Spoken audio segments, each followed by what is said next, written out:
Assalamualaikum. Selamat malam. Tes, bisa dengar suara saya?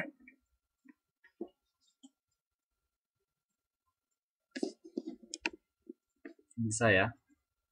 Oke, sambil nunggu yang lainnya, saya akan siapkan materinya dulu. Saya cek dulu.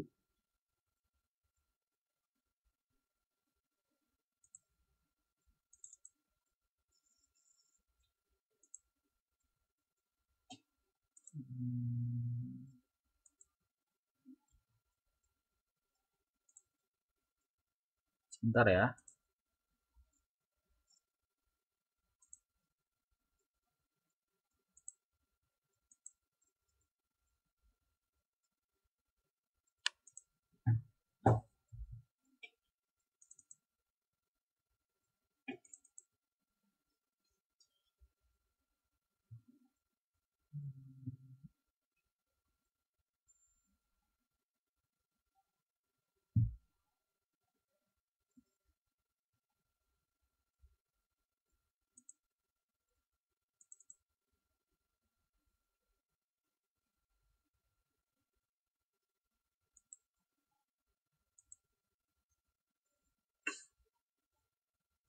Oke, selamat malam semuanya. Sebentar saya siapkan materinya dulu supaya mudah.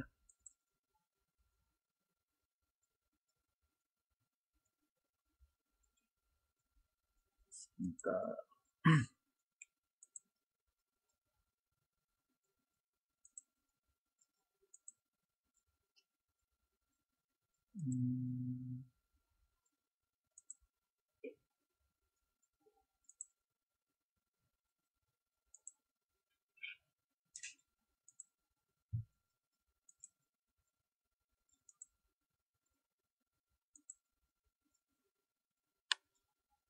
Oke.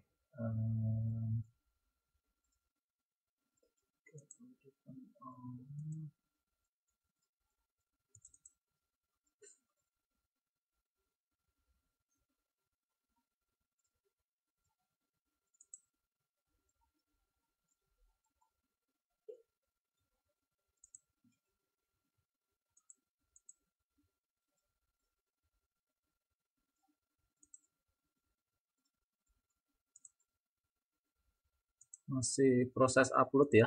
Sebentar.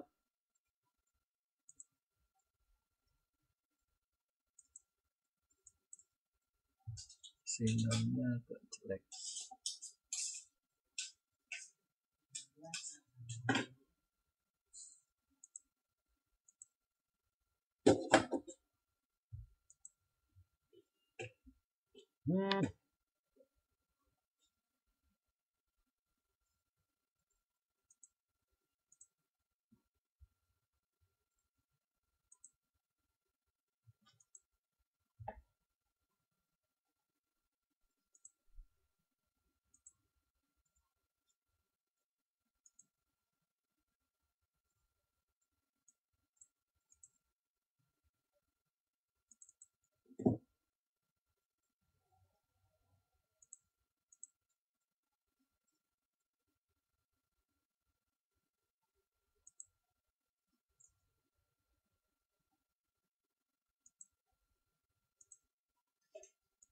Oke, semuanya materinya udah saya upload. Ini sudah ada 15 siswa yang masuk. Gimana? Kita mulai saja ya. Jadi teman-teman sekalian, malam ini kita ada 2 sesi. Rencana saya malam ini nanti 1 jam pertama. Kenapa Pak? Kenapa Mbak? Baru sadar pantasan halaman 41 kok nggak ada ternyata. Oh, salah buku ya. Oke, yang harus kalian persiapkan sekarang buku tulisnya ya. Bukan buku tulis, buku paket ini, buku pedoman, buku pegangan kalian. Jangan sampai hanya ini saja, hanya mendengarkan saya dan melihat materi saya, tapi kalian juga bisa mengecek dari buku panduan kalau nanti ada yang kurang jelas, misalnya di buku lebih lengkap atau seperti apa, kalian bisa tanyakan kepada saya. Oke, ya saya ulangi lagi ya. Jadi malam hari ini, halo, tes, bisa dengar suara saya? Tes. Semuanya dengar ya? Oke. Berarti Mbak Angelina bisa dicek lagi koneksi internet saudara. Apakah sudah beli sinyal, paketannya habis atau gimana? Oke, malam hari ini kita bagi jadi dua sesi, jadi 80 menit. Nanti 40 menit pertama saya akan menjelaskan materi.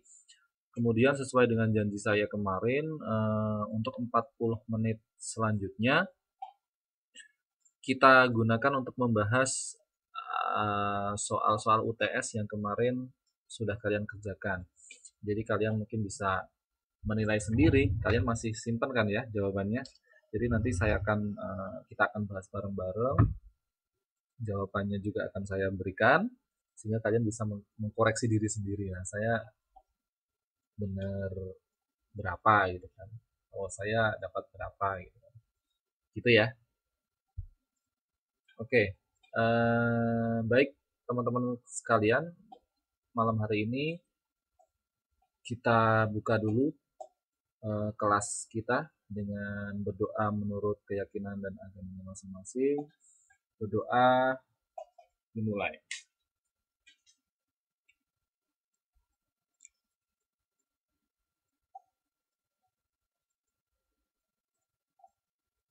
Baik, cukup. Ya. Ini ada yang tanya nggak pakai video.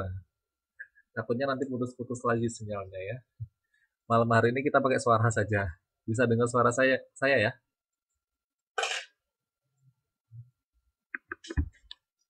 Oke.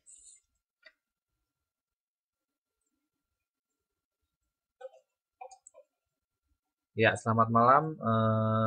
Yang baru masuk silahkan langsung menempatkan ke kursinya masing-masing. Siapkan bukunya. Baik teman-teman sekalian, kita masih berada di bab 3. Kita masih berada di bis yang sama, bis bab 3. Pada malam hari ini masih berkutat pada zaman pelajaran sejarah, yaitu zaman praaksara di Indonesia. Masih ingat ya kemarin? Coba direview dulu. Zaman praaksara itu yang seperti apa? Zaman di mana kehidupan manusia itu belum mengenal tulisan. Nah, kita masih akan membahas terkait dengan kehidupan pada zaman praaksara di Indonesia. Kalau kemarin kita sudah membahas beberapa konsep zaman praaksara itu sendiri, kemudian kita sudah belajar macam-macam fosil atau peninggalan-peninggalan pada zaman praaksara tersebut, yaitu fosil, kemudian artefak. Nah, kemudian kita juga sudah belajar bagaimana macam-macam zaman berdasarkan bentuk permukaan bumi. Nah, sekarang kita juga akan belajar pembagian zaman tapi berdasarkan dengan arkeologis. Arkeologis itu pendapat para ahli di bidang sejarah, itu namanya berdasarkan arkeologis ya. Jadi malam hari ini kita akan belajar pembagian zaman atau macam-macam zaman berdasarkan dari para ahli sejarah. Saya bukakan materinya.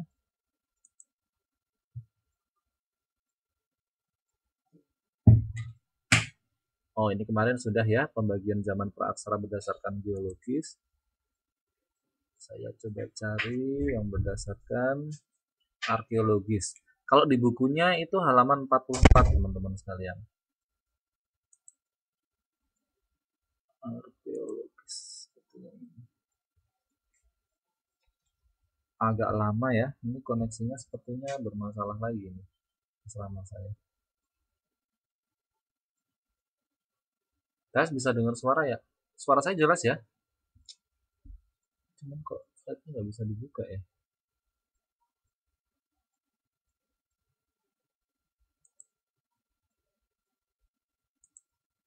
Nah, bisa lihat ininya, papan tulisnya? Nanti kalau ada yang bermasalah mengenai suara atau papan tulis yang saya gunakan, bisa langsung angkat tangan, interupsi gitu ya. Ya, teman-teman sekalian, kita masuk di pembagian zaman praaksara berdasarkan arkeologis. Tadi saya sudah sebutkan bahwa arkeologis ini adalah pendapat para ahli-ahli sejarah. Kalau kemarin kita belajar pembagian praaksara itu berdasarkan letak permukaan bumi atau geologis, hari ini kita akan belajar pendapat para ahli sejarah yang memberikan teori berdasarkan umur atau bentuk atau ya barang-barang temuan yang ditemukan di negara Indonesia terkait dengan barang penemuan zaman prasejarah itu atau zaman praaksara itu sendiri. Oke. Pembagian zaman praaksara berdasarkan arkeologis ini, pembagian zamannya itu berdasarkan hasil temuan benda purbakala atau perkakas yang digunakan manusia purba. Jadi ini fokus pada hasil temuan benda purbakala atau perkakas yang digunakan oleh manusia purba. Nah, zaman ini dibedakan menjadi dua, teman-teman sekalian. Zaman batu dan zaman logam. Sebenarnya ada 3 zaman. Zaman perunggu kalau nggak salah. Ada zaman perunggu, ada zaman batu, dan zaman logam. Cuman di Indonesia itu hanya mengalami 2 zaman ini, zaman batu dan zaman logam. Baik, kita masuk satu persatu ya. Oke, kita masuk di zaman batu terlebih dahulu. Zaman logamnya kita simpan terlebih dahulu. Zaman batu. Apa itu yang disebut dengan zaman batu? Jadi zaman batu adalah zaman atau periode di mana alat-alat atau penemuan-penemuan alat-alat yang digunakan oleh manusia purba pada zaman dahulu itu terbuat dari batu. Mudah sekali untuk mengingatnya bahwa zaman batu itu adalah periode di mana alat-alat yang digunakan manusia purba zaman dahulu itu terbuat dari batu. Tidak dari seng, tidak dari besi, tidak dari aluminium, tidak dari melamin, ya, tapi dari batu. Mudah sekali. Zaman batu itu periode di mana alat terbuat dari batu. Nah, yang perlu kalian ingat bahwa zaman batu ini tuh dibagi menjadi 4 periode. Ya. 1. Batu tua atau disebut dengan Paleolitikum. Batu tengah. Yang kedua atau disebut dengan Mesolitikum. Batu muda atau disebut dengan Neolitikum. Batu besar atau disebut dengan Megalitikum. Jadi kalian mudah menghafalnya. Batu tua Paleo, batu tengah Meso, batu muda Neo, batu besar Mega, ya.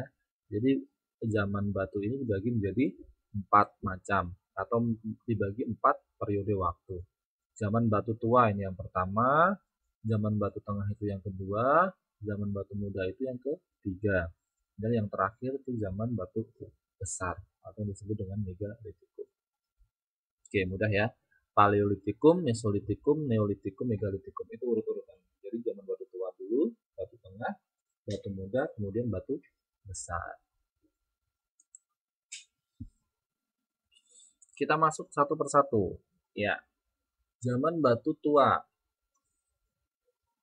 Apa itu yang disebut dengan zaman batu tua? Apa tadi namanya? Paleolitikum, ya. Zaman batu tua atau namanya periode Paleolitikum itu adalah hasil kebudayaan yang ditemukan di daerah Pacitan. Jadi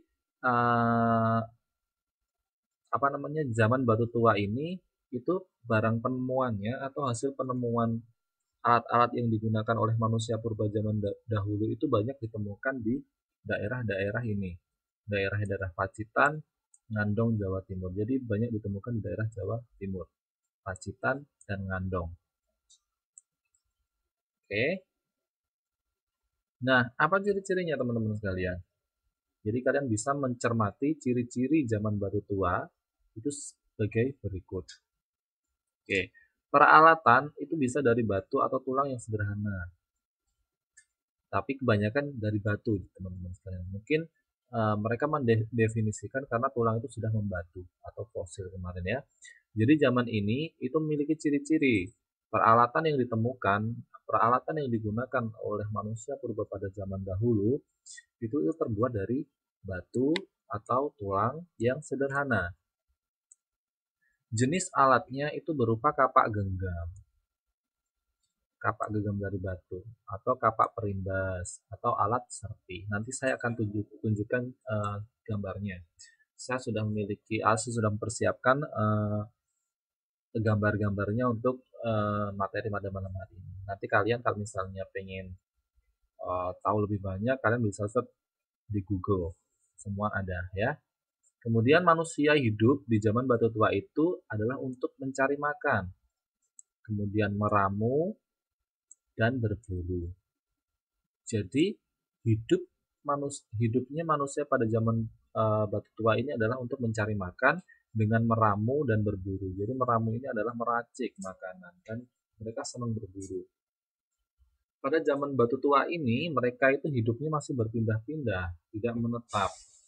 Ya, kadang 2 hari di daerah Jogja, 2 hari di daerah Semarang, 2 hari di daerah Irian, kayak gitu-gitu. Jadi berpindah-pindah atau disebut dengan nomaden. Nomaden ini tidak tetap, ya, sering berpindah-pindah. Dan pada zaman batu tua ini mereka belum mengenal kesenian karena hidupnya masih sederhana. Kehidupannya itu dihabiskan untuk mencari makan, meramu makanan dan kemudian berburu serta hidup yang berpindah-pindah. Ya, benar Mas Dharma. Jadi nomaden ini nggak tetap ya. Iya, rumahnya berpindah-pindah karena pikiran mereka di mana di situ banyak sesuatu yang bisa dimakan atau diburu. Nah, di situ merupakan tempat yang paling nyaman bagi mereka. Cuman kalau setiap hari diburu kan habis hewan-hewan buruannya, ya. Masih ada ya, Mbak Siti di mana? Nah, bagus, Mbak Painem juga memberikan contoh bahwa di situ ada gula, di situ ada semut. Ya seperti itu analoginya. Jadi di mana di situ banyak barang buruan, ya mereka sering di situ.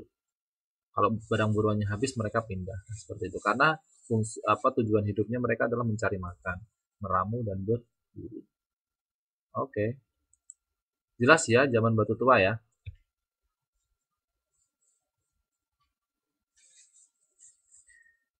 Oke, kita masuk di zaman batu Madya.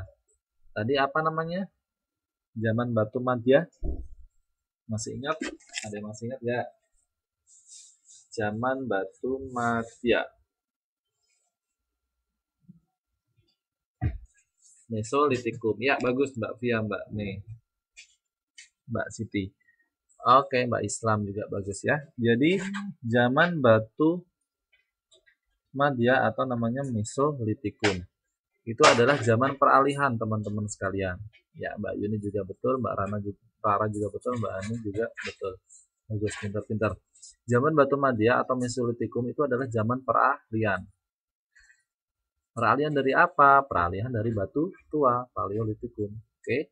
Jadi zaman peralihan, pembuatan alat-alatnya itu sudah lebih maju atau lebih baik. Kalau tadi itu kasar, ini lebih halus dari zaman batu tua. Yeah. Ciri-ciri ciri-ciri dari zaman batu Madya ini adalah sebenarnya hampir sama dengan zaman batu tua. Tapi zaman ini ada ciri-ciri khususnya. 1. Ditemukannya Jokkenmordinger. Susah bacanya ya. Ditemukannya Jokkenmordinger. Itu atau bukit karang sampah dapur.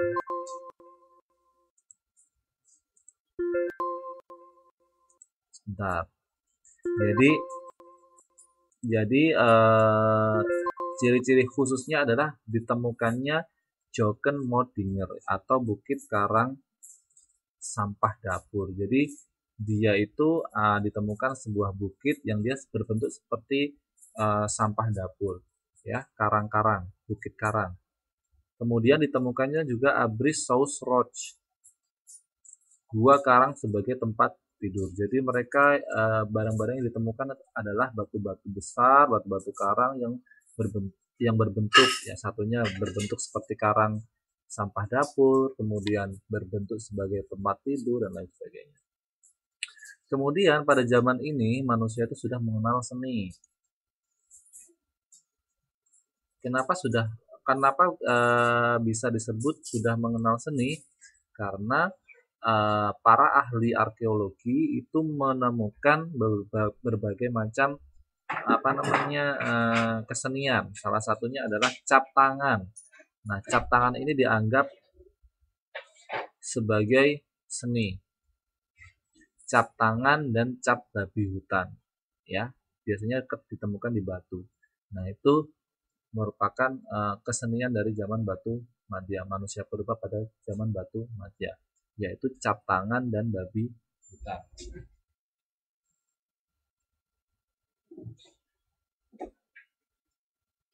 Iya. Kemudian alat yang digunakan itu berupa pebble atau kapak Sumatera. Nanti akan ada gambarnya. Jadi alat yang digunakan itu berupa pebble atau kapak Sumatera. Nah, pada zaman batu madya ini manusia purba itu sudah mengenal kepercayaan, sudah mengenal religiusitas, ya. Nah, apa kepercayaannya? Yaitu animisme dan dinamisme. Dia memuja roh nenek moyang terdahulu dan dia percaya bahwa benda-benda itu memiliki roh dan wajib disembah. Itu mereka sudah percaya hal-hal seperti itu. Ada animisme dan dinamisme. Itu di zaman batu madya.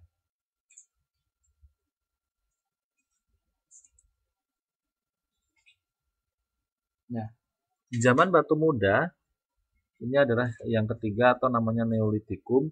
Itu zaman di mana alat yang dibuat dari batu itu telah dihaluskan.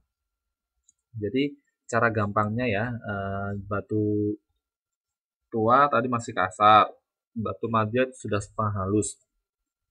Kemudian batu muda itu zaman di mana alat-alat yang digunakan oleh manusia purba itu sudah dihaluskan dan bentuknya itu lebih sempurna dari sebelumnya. Ciri-cirinya apa? Peralatannya sudah halus, jelas. Tadi kan di dalam pengertiannya dia alat-alatnya sudah dihaluskan. Jadi ciri-cirinya adalah peralatan sudah halus dan diberi tangkai. Seperti apa yang sudah kita gunakan saat ini, misalnya kita punya pisau itu ada tangkainya, kita punya gorok punya tangkai, kita punya cangkul dia punya tangkai. Nah, itu merupakan warisan dari zaman batu muda. Jadi dulu yang menciptakan adalah orang-orang atau manusia purba pada zaman batu muda. Dia sudah memodifikasi alat-alat yang digunakan. Yang tadinya cuma batu aja dan sekarang sudah halus dan diberi tangkai. Jenis-jenis peralatannya adalah kapak persegi dan kapak lonjong, ini yang paling terkenal. Dan pada zaman batu muda ini manusia purba itu sudah memiliki pakaian, sudah menggunakan pakaian, tidak telanjang lagi, ya. Pakaiannya yang mereka gunakan itu berasal dari kulit kayu. Waduh, nggak gatelan ya untungnya ya. Mungkin mereka dulu belum ada penyakit gatal ya. Jadi pakaiannya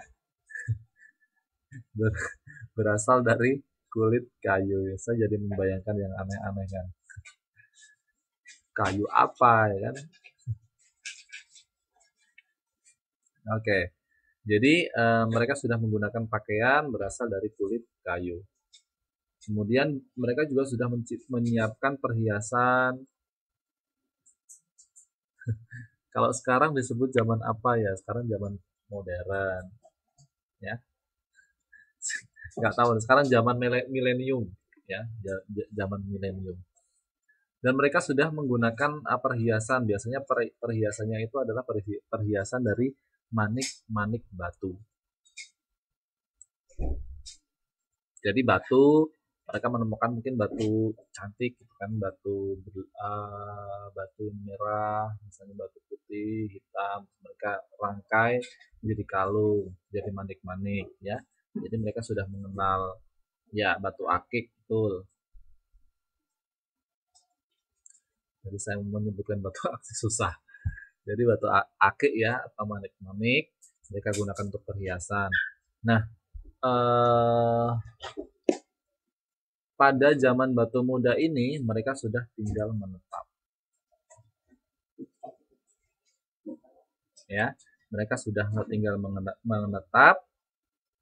Oke, selamat malam Mbak Nisa. Ya, mereka sudah tinggal menetap. Kemudian mereka juga sudah melanjutkan dari zaman batu muda tadi, zaman batu madia tadi, mereka sudah memiliki kepercayaan yaitu animisme dan dinamisme.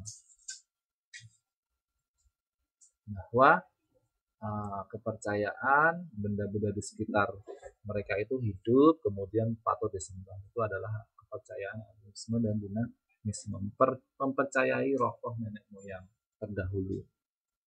Itu zaman batu muda. Udah ya. Dan yang terakhir, zaman batu besar. Apa itu zaman batu besar atau yang disebut dengan megalitikum? Zaman batu besar itu zaman di mana hasil kebudayaan yang ditemukan itu terbuat dari batu yang berukuran besar. Ya, jelas sekali bahwa megalitikum atau zaman batu besar itu zaman di mana hasil kebudayaan yang ditemukan itu terbuat dari batu berukuran besar. Tidak lagi batu berukuran kecil-kecil yang bisa digenggam ataupun bisa diangkat dengan mudah, tapi yang ditemukan di sini adalah batu berukuran besar. Dan di sini tingkat kereligiusitasan atau kepercayaan terhadap nenek moyang terhadap berbagai macam pemujaan itu sudah dikenal. Misalnya memuja untuk meminta keselamatan nenek moyang itu sudah dikenal. Kemudian tingkat budayanya sudah tinggi. Kenapa tingkat budayanya sudah tinggi? Ini terbukti dengan adanya bangunan-bangunan tinggi besar dari batu untuk pemujaan terhadap arwah nenek moyang. Nah, bangunan-bangunan tinggi tersebut apa? Nih contohnya, satu menhir, dolmen, punden berundak, peti kubur batu, sarkofagus, dan patung. Nah, nanti saya akan berikan gambarnya supaya kalian bisa mudah memahami. Gunung Padang itu apa, Mbak? Hah? Oh, saya belum pernah lihat.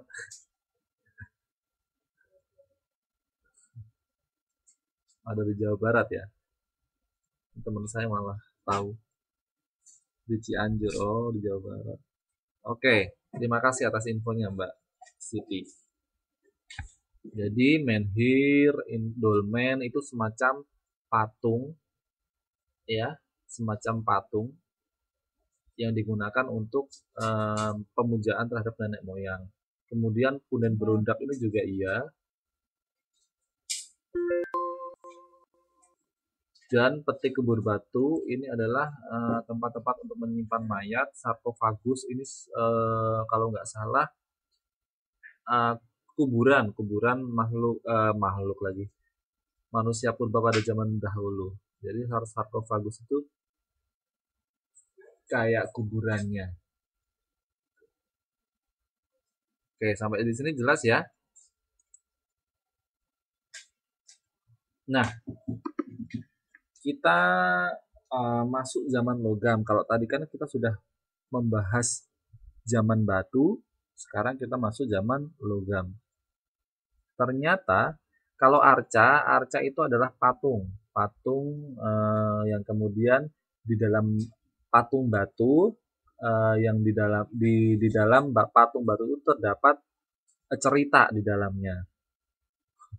Bukan vampir, bukan hantu ya. Arca itu patung, kemudian ada cerita di dalam patung tersebut, ada tulisannya.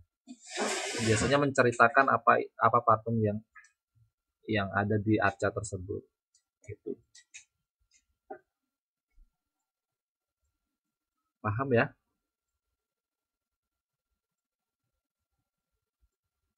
Oke. Tapi manusia juga punya cerita kan, Pak? Kalian ini lucu-lucu sekali.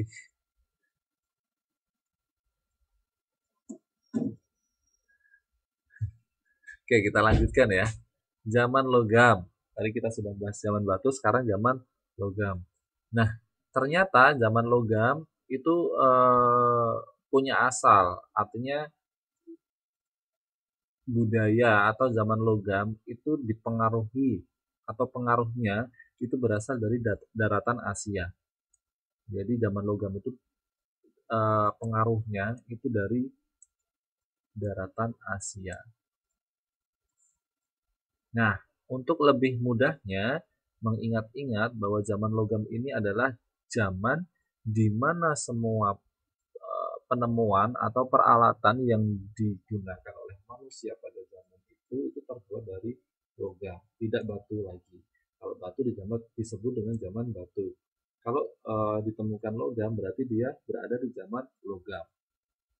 Nah, zaman ini dibedakan menjadi 3 zaman. Zaman perunggu, zaman tembaga, dan zaman besi. Namun, nah ini yang saya katakan di awal tadi, di Indonesia itu tidak mengalami zaman tembaga.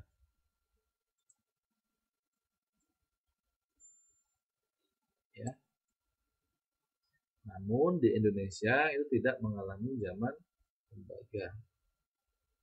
Oke, selamat malam Mbak Hainul. Jadi setelah zaman saya lanjutkan ya. Jadi tembaga itu kan tadi zaman setelah zaman perunggu dan sebelum zaman besi. Nah, tapi di Indonesia itu tidak mengalami zaman tembaga teman-teman sekalian. Jadi setelah zaman perunggu kemudian langsung masuk ke zaman besi. Kenapa di Indonesia itu tidak mengenal atau tidak mengalami zaman tembaga? Karena menurut arkeolog Indonesia itu memang di Indonesia tidak ada atau tidak ditemukannya peninggalan-peninggalan yang berupa tembaga. Jadi setelah zaman perunggu itu langsung ke zaman besi. Nah, pada zaman logam ini teknik pembuatan alat-alatnya itu melebur biji logam kemudian dibentuk. Ya sama seperti sekarang ini ya teman-teman sekalian. Jadi kalau membuat sesuatu dari logam atau dari besi itu kan biji besinya itu dilebur lebih dahulu kemudian dicetak dibentuk. Sama seperti orang dulu. Jadi teknik pembuatan alat-alatnya itu adalah dengan melebur biji besi atau biji logam kemudian dibentuk. Gitu. Diingat-ingat ya bahwa Indonesia tidak mengalami zaman tembaga. Dari zaman perunggu langsung kemudian masuk zaman besi. Oke, kita masuk satu-satu ya. Apa itu disebut dengan zaman perunggu? Ya, ini penjelasannya. Ya, kebudayaan yang terkenal pada zaman perunggu itu disebut dengan kebudayaan Dongson. Dan perunggu di Indonesia itu berasal dari Vietnam. Jadi tidak dari Indonesia sendiri, mungkin dibawa dari Vietnam atau dari orang Vietnam, manusia purba dari Vietnam datang ke Indonesia. Nah, pada zaman perunggu ini kepandaian bangsa Indonesia itu sudah meningkat tajam, ditandai dengan kelihayan mereka membuat alat-alat dari logam. Nah, teknik pembuatan logamnya itu ada 2 cara teman-teman sekalian. Ecire per 2 atau cetakan lilin dan bivalve 2 tangkup. Ada gambaran ya. Teknik pembuatan logamnya itu ada dua macam cara, yaitu aci reperdue atau cetakan lilin, kemudian bivalve atau dua tangkup. Kalau kalian sudah pernah membuat benda atau hasta karya dari lilin, pernah nggak dulu waktu kecil atau waktu muda pernah membuat hasta karya misalnya dari apa ya, kalian punya lilin deh. Dongson itu nama kebudayaannya, Mbak.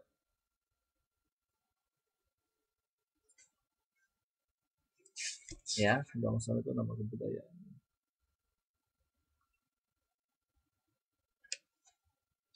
Sebentar, saya cek dulu.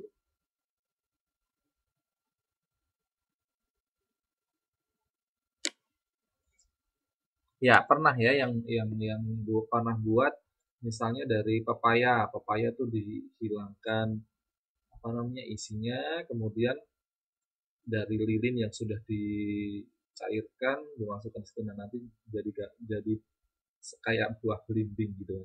Nah, itu sama seperti itu. Jadi pembuatannya itu ada dua cara, dengan peleburan biji perunggu, biji logam tadi itu, kemudian dicetak seperti itu. Terus hasil-hasil kebudayaan pada zaman perunggu ini ada macam-macam. Ada nekara, bukan neraka ya. Ada nekara.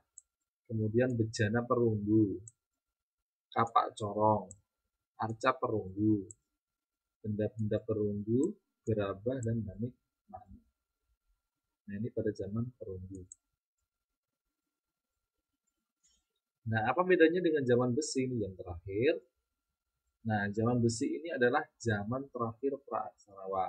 Bis kita sudah terakhir nih di zaman praaksara. Besok kita akan menuju ke zaman aksara atau zaman sejarah. Jadi, zaman besi ini adalah merupakan zaman akhir praaksara, di mana alat-alat yang digunakan itu lebih sempurna dari zaman sebelumnya. Kemudian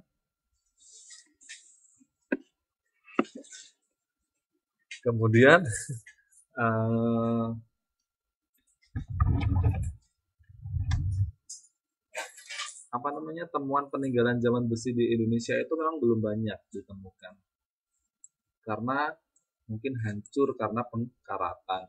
Mungkin dulu banyak digunakan atau banyak digunakan alat-alat dari besi. Cuman setelah lama kan besi itu mempunyai sifat karatan. Kalau sudah karatan, ya dia akan lembut di tanah lagi terus hilang. Mungkin itu apa namanya, masalahnya ya. Jadi masalahnya mungkin karena hancur pengkaratan itu sendiri. Nah, jenis alat-alat dari besi itu mata kapak, mata sabit, mata pisau, mata tembilang, mata pedang, mata cangkul, dan tongkat. Bukan mata kaki ya, apalagi air mata. Bukan. Jadi jenis alat-alat dari besi itu adalah mata kapak, mata sabit, mata pisau, mata tembilang, mata pedang, mata cangkul, dan mata tongkat. Bukan apalagi mata sapi, moto kebo.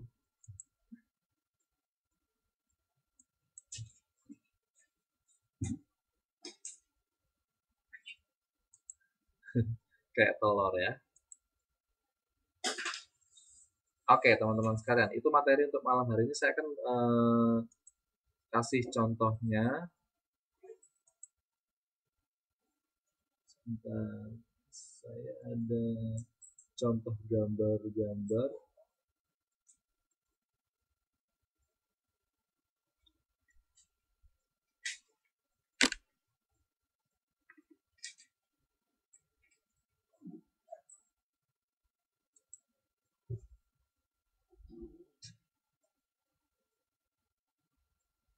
Bukan.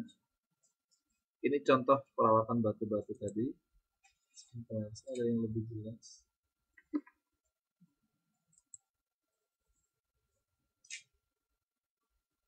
Nah, ini adalah gambar kapak genggam. Tadi zaman batu apa kapak genggam? Ada masih ingat kapak genggam tadi di zaman batu apa? Yang pertama kali batu apa? Batu tua. Ya, benar. Jadi ini salah satu contoh gambar kapak genggam pada zaman batu tua. Ini serpih. Tadi di zaman batu apa serpih ditemukan?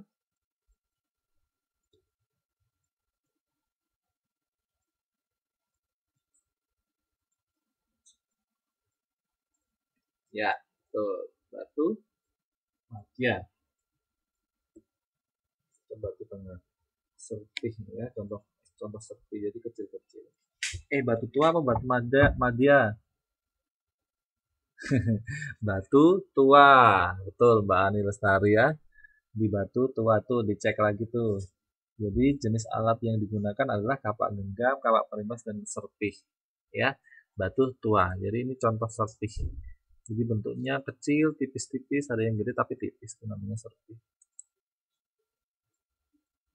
Ya, ini alat-alat dari tulang, ya jelas ya.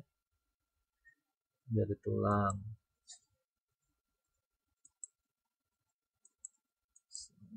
Sebentar. Ada lagi nggak ya? Nih.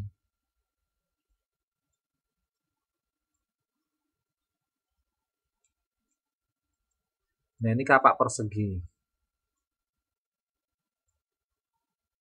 Bentuknya kayak gitu. Ini kapak lonjong. Ini kapak persegi lagi.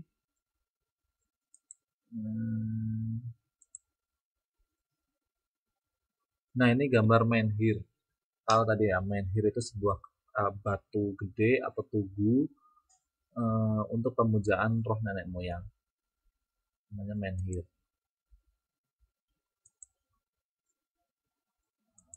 Menhir.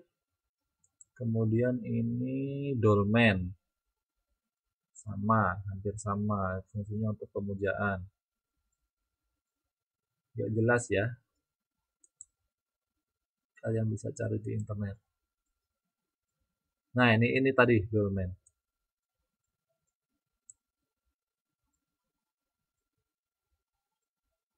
Kalau candi itu di zaman sejarah. Jadi zaman aksara nanti setelah zaman praaksara candi itu akan karena candi itu sudah memiliki tulisan teman-teman sekalian. Jadi dia berada di zaman sejarah. Kalau ini kan belum ada tulisan-tulisannya. Ini ini dolmen ya. Ada lagi ya ini. Ini sarkofagus. Nah, tadi kayak lesung. Tapi ini adalah makam kalau nggak salah. Sarkofagus itu.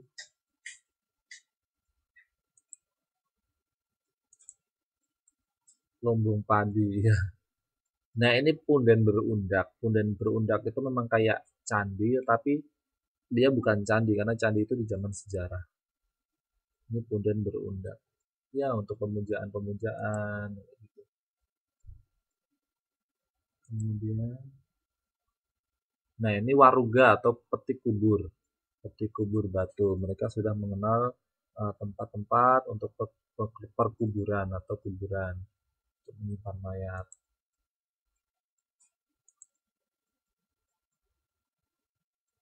Ini arca batu.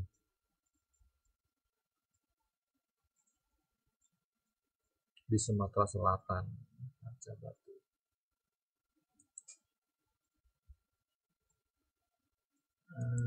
Apa lagi ya? Nah, ini nekara. Nekara itu untuk masak. Ini gambar nekara.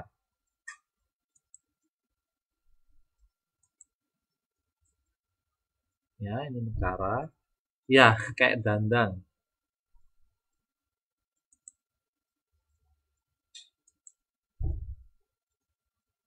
Ini kapak corong di zaman logam tadi.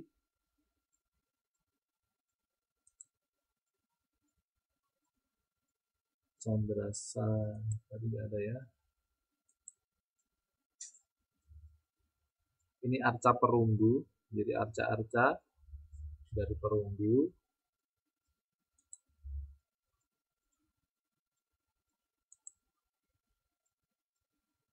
Nah, ini tadi perhiasan dari perunggu. Manuk-manik itu hasil kebudayaan.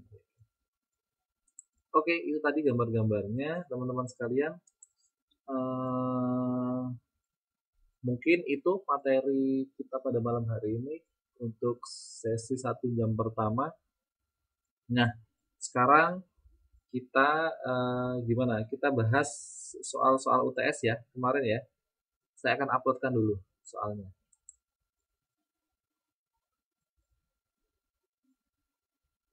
Mbak Hainul tadi udah dikirim ya.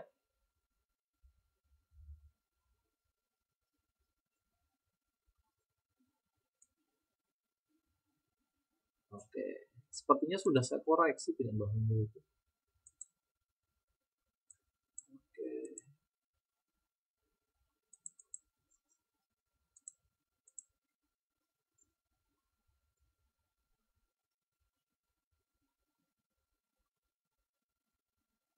Oke, sebentar.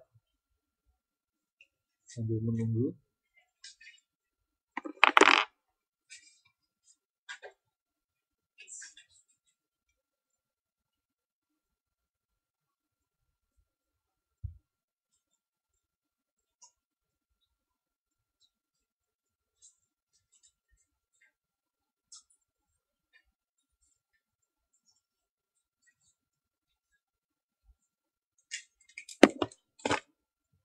Kelihatan nggak? Soalnya kelihatan nggak?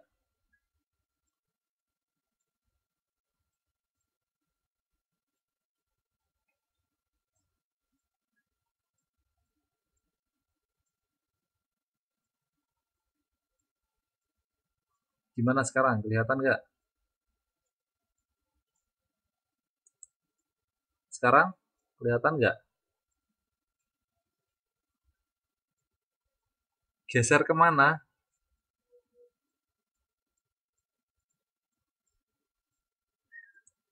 Ke kiri. Kayak gini.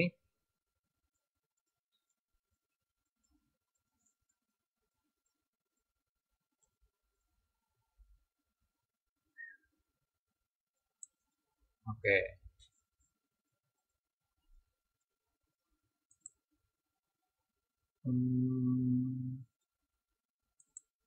Sebentar.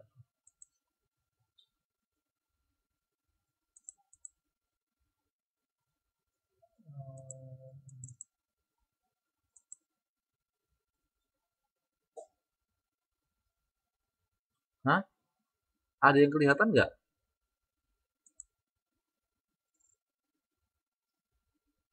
Ada yang belum bisa lihat. Tapi yang lainnya bisa loh.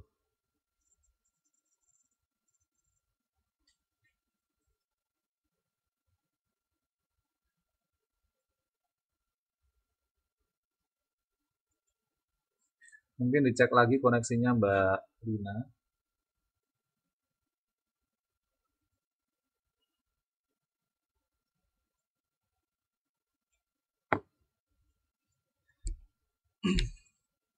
Lihat jelas ya. Oke, yang lainnya bisa lihat jelas. Bisa kita mulai ya. Ini ada 30 soal. Kita cepat saja. Saya sudah menyiapkan jawabannya juga di sini. Jadi nanti kalian bisa coret, coret gitu ya. Kalian mengerjakan, siapkan juga jawaban kalian ya. Nanti biar kalian bisa tahu salahnya berapa. Oke. Nomor 1.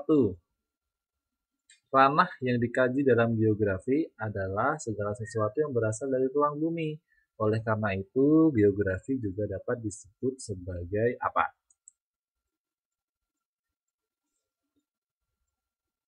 Apa jawabannya? Kayaknya kemarin nomor 1 pada benar semua.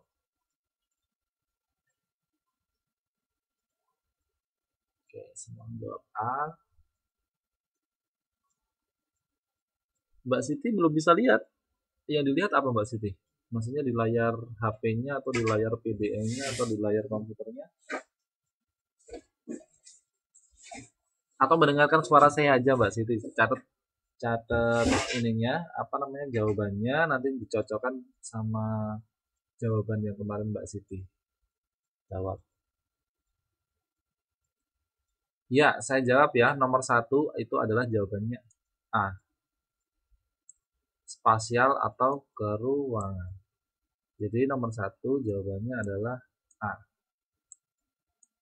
Salah kalau C, jawabannya A. Geografi dikatakan sebagai spasial atau keruangan. Ya, kita lanjut nomor 2. Seluruh kajian yang dipelajari dalam geografi yang meliputi segala sesuatu yang bersifat hidup disebut, ayo, biotik, abiotik, space, atau culture.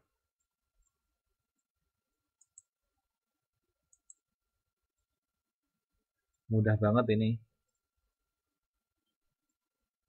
Mbak Nisa Bagus bisa dengar suara saya? Halo.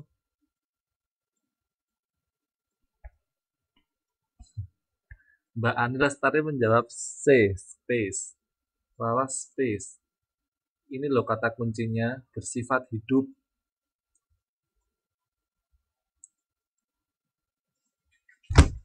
Ayo apa? Jawabannya yang benar adalah biotik, B. Karena dia bersifat hidup. Kajian geografi yang bersifat hidup itu adalah biotik. Kalau abiotik itu tidak hidup. Nah, oke, salah. Oke, nomor 3. Suma Atmaja 1981 itu mendefinisikan ruang sebagai A, B, C, atau D. Ini di buku ada ya. Saya ambil dari buku semua kok.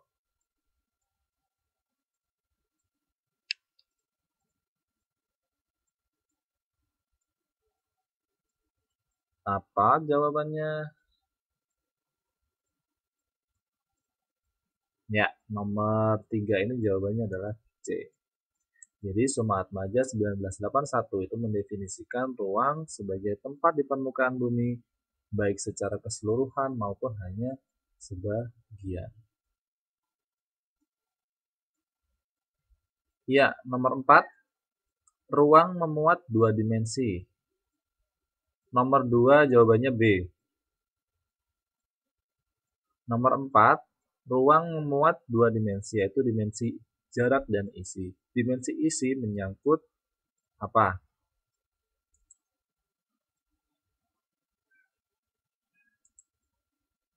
Lingkungan alam sosial, geometrik waktu, jarak sosial, ekonomi, dan sosial. Apa?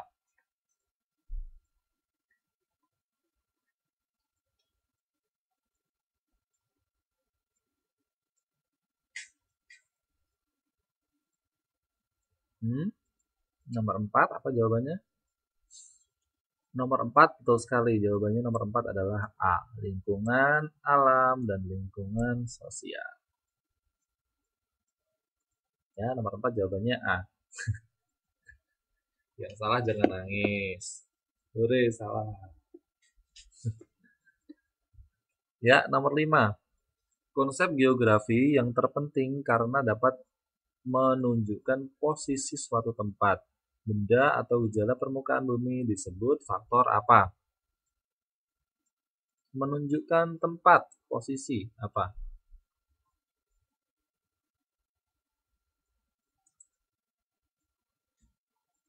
Nomor 5 jawabannya apa? Masih ada yang salah. Oke, nggak apa-apa. Nomor 5 itu jawabannya adalah faktor lokasi, karena dia menunjukkan posisi suatu tempat. Jadi faktor tempat nggak mungkin, faktor daerah nggak mungkin. Jadi Jadi yang mungkin adalah faktor lokasi. D di sini. Mbak Ani Lestari salah ya.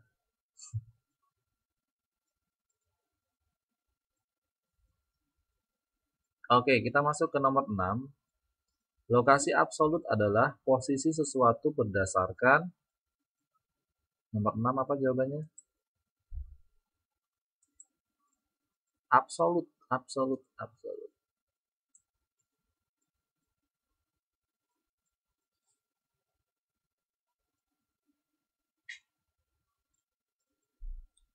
Apa?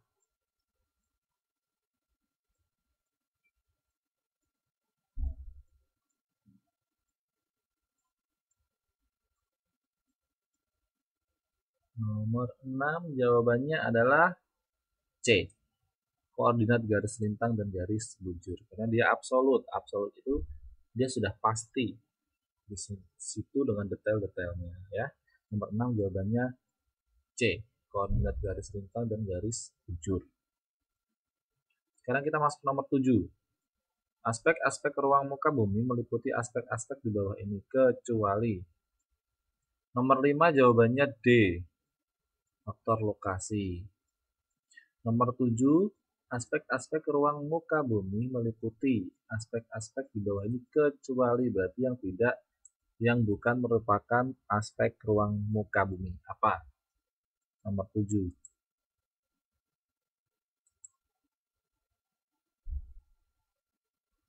Faktor lokasi, faktor tanah, faktor tempat, faktor kewilayahan yang mana?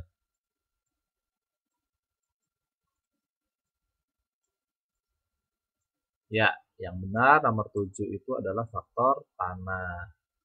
B. Nomor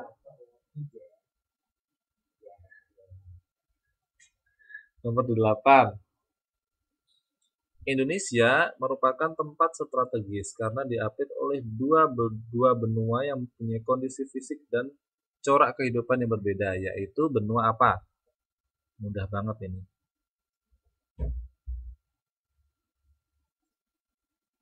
Benua Asia dan titik-titik.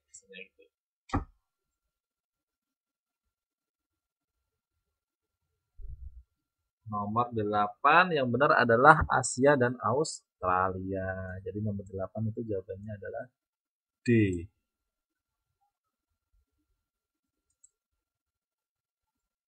8 jawabannya D. Nomor 9. Dalam mengkaji suatu tempat dalam konsep keruangan, kita dapat melihat dua aspek yang berbeda, yaitu aspek site dan situasi. Yang dimaksud dengan aspek situasi adalah apa?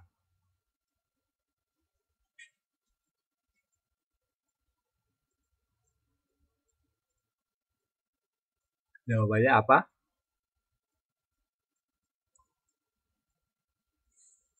Untuk nomor 9, itu jawabannya adalah betul sekali. C. Kondisi eksternal suatu tempat dan kondisi suatu tempat jika dibandingkan dengan daerah lainnya. Nomor 10. Terjadinya berbagai macam usaha tani sebagai akibat dari adanya perbedaan iklim. Perbedaan iklim disebabkan oleh adanya sirkulasi udara secara global di atmosfer. Merupakan salah satu contoh dari aspek kajian ruangan apa?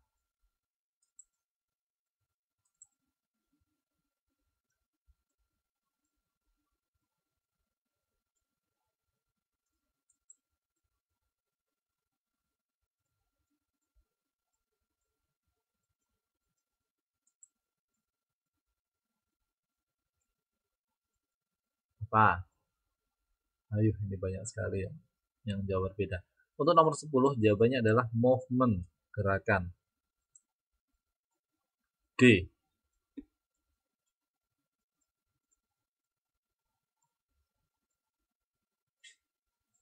Nomor 11.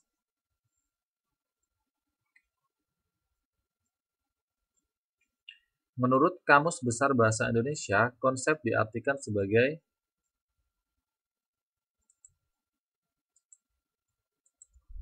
Apa?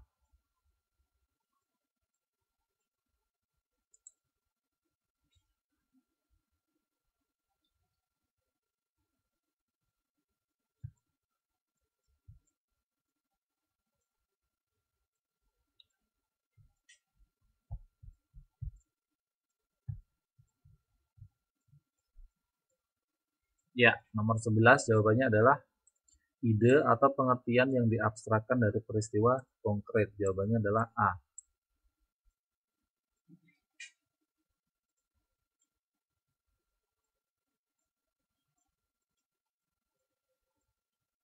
Nomor 12. Konsep memberikan corak abstrak dari suatu fenomena yang dikaji dalam ilmu. Mana tadi? Dalam suatu ilmu yang dapat juga digunakan untuk menjelaskan berbagai macam permasalahan dan fenomena geografi, sehingga memudahkan mengetahui sebab akibat, hubungan, dan fungsi sosial terjadinya gejala masyarakat sehari-hari, disebut konsep apa?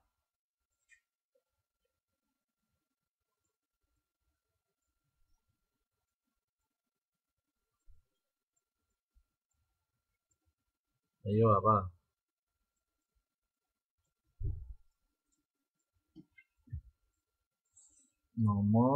Untuk nomor 12 jawabannya adalah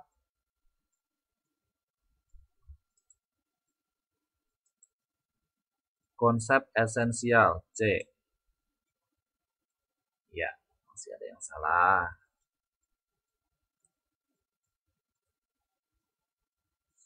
Kemudian nomor 13, lokasi relatif adalah lokasi suatu tempat yang dilihat dari wilayah lain. Lokasi relatif sering disebut dengan lokasi 13, jawabannya apa?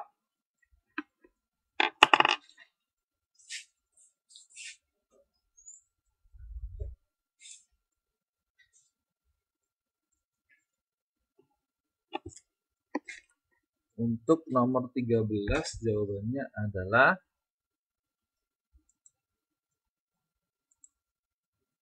B, letak geografis. Ya, nomor 13 jawabannya adalah letak geografis.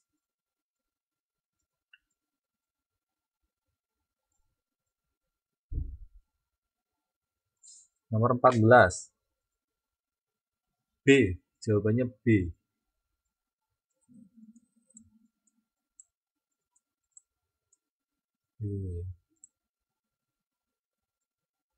Nomor 7. Sebentar. Nomor 7 itu jawabannya faktor tanah, B. Sekarang kita nomor 14.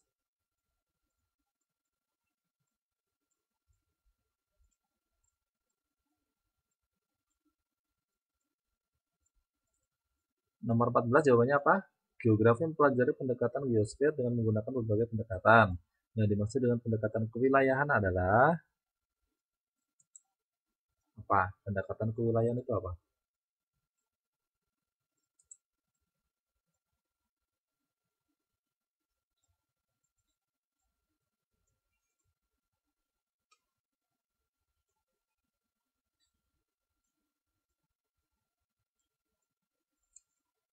Apa? Ayo.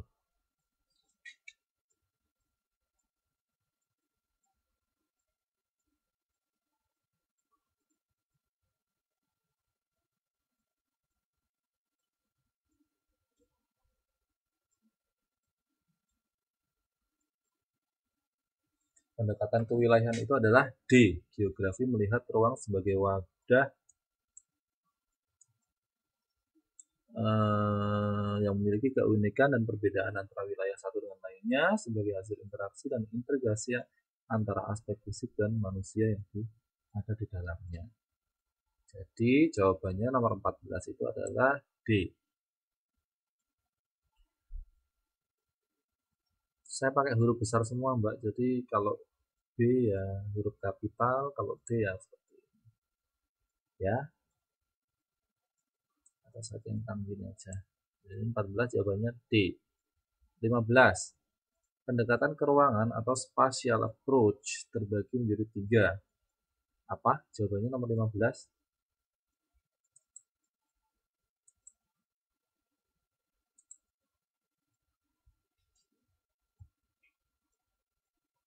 Apa? Nomor 15 jawabannya.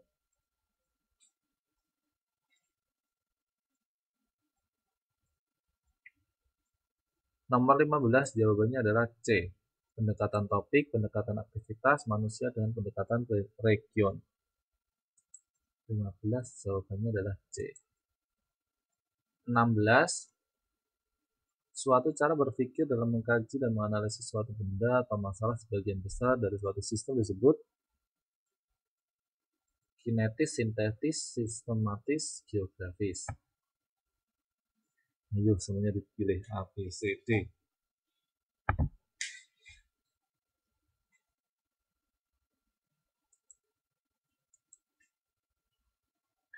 Jawaban yang benar untuk nomor 16 adalah B. Cara berpikir sintetik.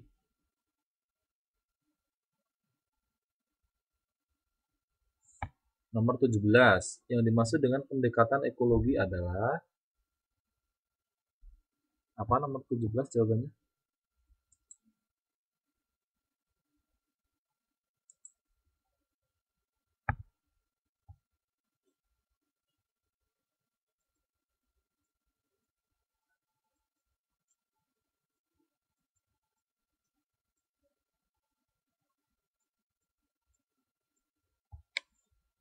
Yang benar adalah nomor 17, jawabannya adalah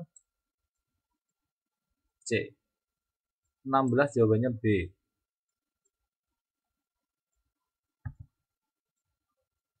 Nomor 17 jawabannya C. Pendekatan yang digunakan untuk menelaah dan menganalisis suatu gejala dan masalah geografi dengan prinsip dan konsep ekologi. Itu namanya ekologi.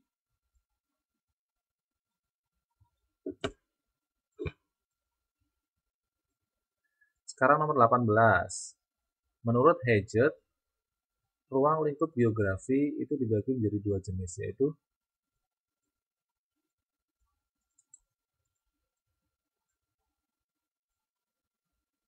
A, B, C, D.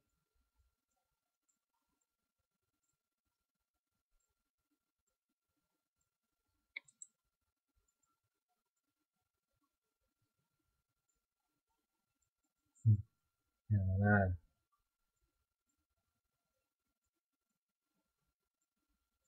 18 yang benar adalah geografi ortodoks.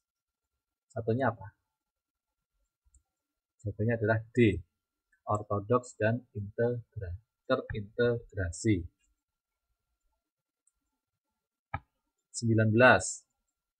3 ruang lingkup pengelompokan geografi berdasarkan Ruth Murphy adalah sebagai berikut di bawahnya kecuali A, B, C, D.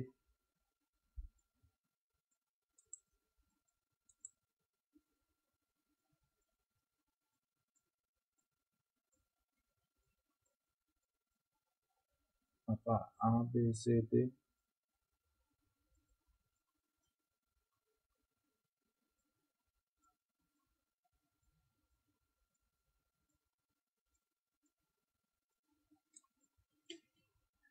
Ya, nomor 19 adalah A. Adanya node pusat yang menjadi pusat pertemuan arus secara terorganisasi. 20. Region yang dibuat tidak berdasarkan regionalisasi secara metodologis disebut dengan region apa?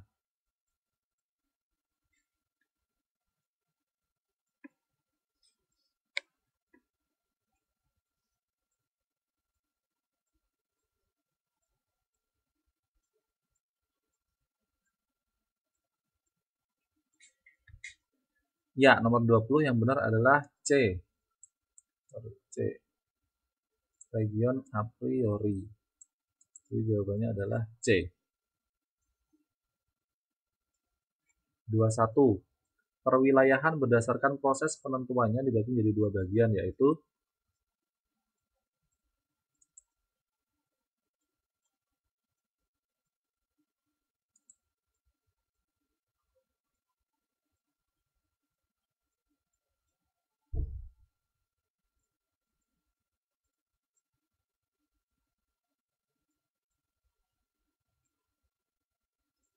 Nomor 18 jawabannya D, 19 jawabannya A. Oke, nomor 21 jawabannya adalah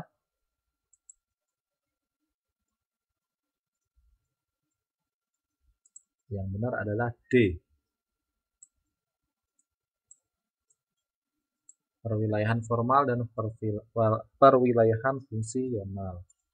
Kita lanjut nomor 22. Suatu wilayah yang mempunyai ketergantungan antara daerah pusat dengan daerah belakangnya disebut apa?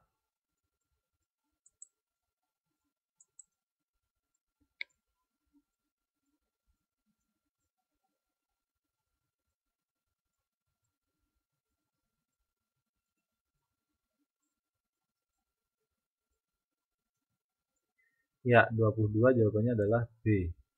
Wilayah fungsional.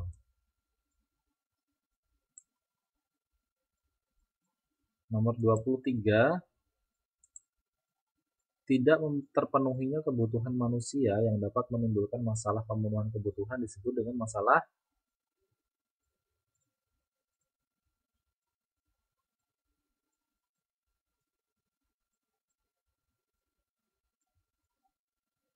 apa? Ya, betul sekali. Nomor 23 adalah masalah ekonomi. 24. Interaksi sosial sudah dimulai dari zaman nenek moyang beberapa abad yang lalu. Interaksi sosialnya dilakukan dengan cara nomor 24 jawabannya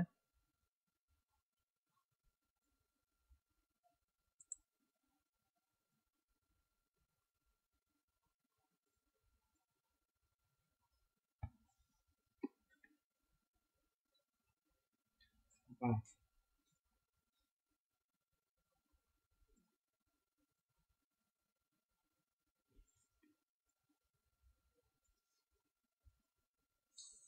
Nomor 24 yang benar adalah jawabannya berburu dan mengumpulkan makanan. Jawabannya adalah A. 25. Mata pencaharian dapat diklasifikasikan menjadi dua golongan, yaitu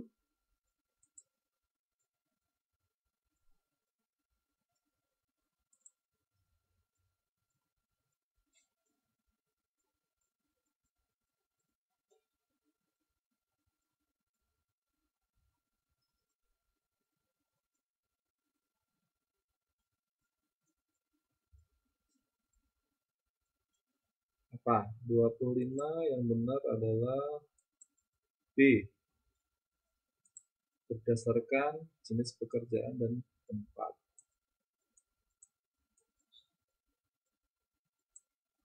Agak cepat ya. Nomor 26. Usaha pembudayaan tanaman lahan yang luas yang menghasilkan bahan untuk industri disebut 26.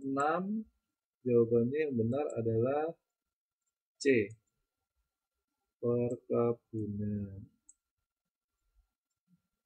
27. Berikut ini yang termasuk mata pencarian di bidang non-pertanian. Ya, betul sekali. 27 adalah A.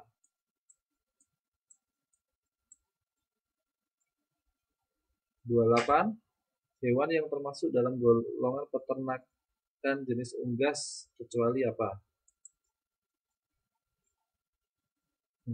Enak sekali nih. Kambing ya. Jawabannya adalah D.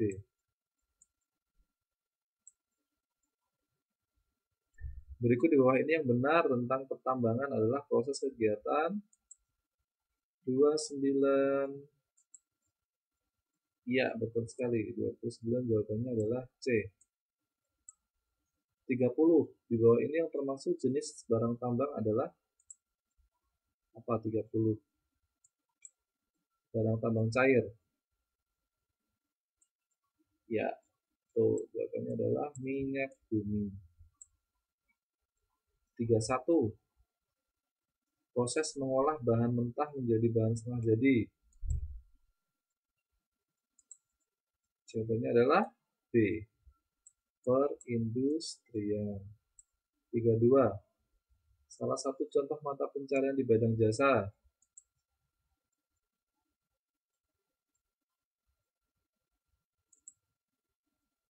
Jawabannya adalah C.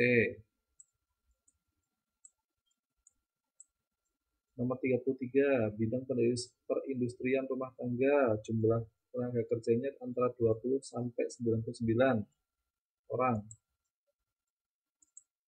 Jawabannya adalah B, industri sedang. Di bawah ini 3 unsur membentuk desa apa? Iya, betul. Jawabannya adalah C. Tinggal 3 menit lagi kita selesaikan ya. Nomor 35, pola perkampungan.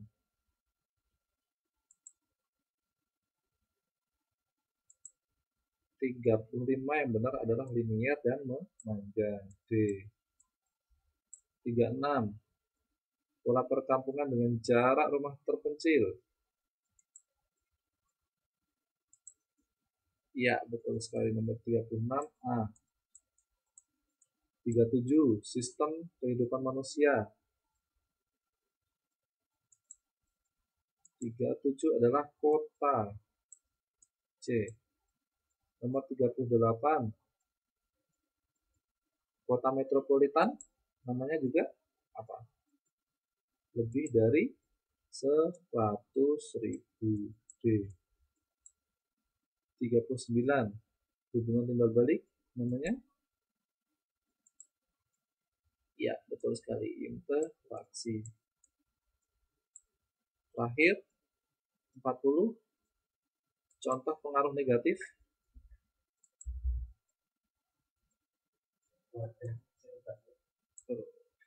Rata isi.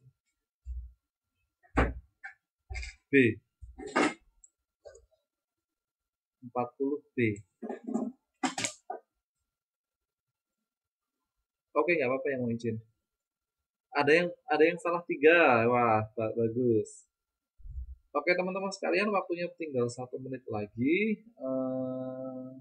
Kita lanjutkan minggu depan ya. Kita tutup pertemuan pada malam hari ini dengan berdoa penutup. Berdoa, kita serahkan.